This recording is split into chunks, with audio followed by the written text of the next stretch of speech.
Shalom, brothers and sisters. Welcome to God's Gym, Daily Devotions, Day 774. Let's open our time. Dear Heavenly Father, we thank you for your sovereignty, kindness, and perfect love. Lord, as we discuss today's passage, we ask, please be with us, for you are the only one who can teach us without misinterpretation. We love you, Lord. In your mighty name we pray. Amen. All right, today's devotion is entitled Heart's Belief and the Mouth's Decree. And today's passage can be found in Romans chapter 10, verse 9 to 10, which reads, If you confess with your mouth the Lord Jesus and believe in your heart that God has raised him from the dead, you will be saved. So this is the beautiful streamlined core of the gospel. It bridges the gap between what we feel internally and what we project externally. Paul isn't just giving us a magic formula. He is describing a complete alignment of our being. Okay. To say Jesus is Lord was a radical countercultural statement in the Roman world.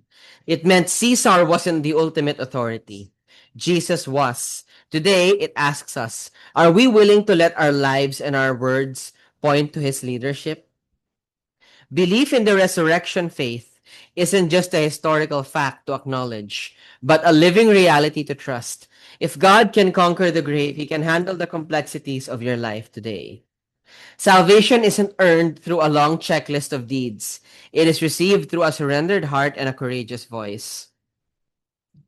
All right. So here are a few questions to help us reflect. When you say Jesus is Lord, does your heart feel the weight of that truth, or has it become a routine phrase? What is one area of your life you haven't fully let him be Lord over yet? How does the reality of the resurrection change the way you view your current struggles or dead-end situations? In what ways can you declare his lordship this week through your actions or conversations in environments where it might not be popular? Romans 10 verse 9 emphasizes belief and confession over works. How does the simplicity make you feel? Does it bring you peace, or do you still find yourself trying to earn your way to God? All right, once again, you are highly encouraged to share with us your answers, prayer requests, prayer praise items, and anything at all that the Lord Jesus might prompt you to share with us. Please put them in the comment section down below, as this will allow us to pray for you more intentionally. And with that, let's close our time.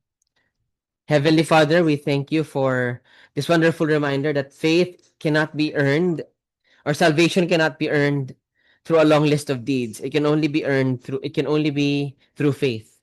Heavenly Father, it's not just what we believe, it's how we project it. Lord, we pray, allow our hearts to be consistent with our mouths. And also, Lord, help us guard our hearts, for everything we do and say flows from it. We believe in you, Lord, that you died and rose back from the dead to save our souls. We love you, Lord Jesus. In your mighty name we pray. Amen. And that will be all. God bless and keep you. Shalom, shalom, brothers and sisters. Shalom, shalom.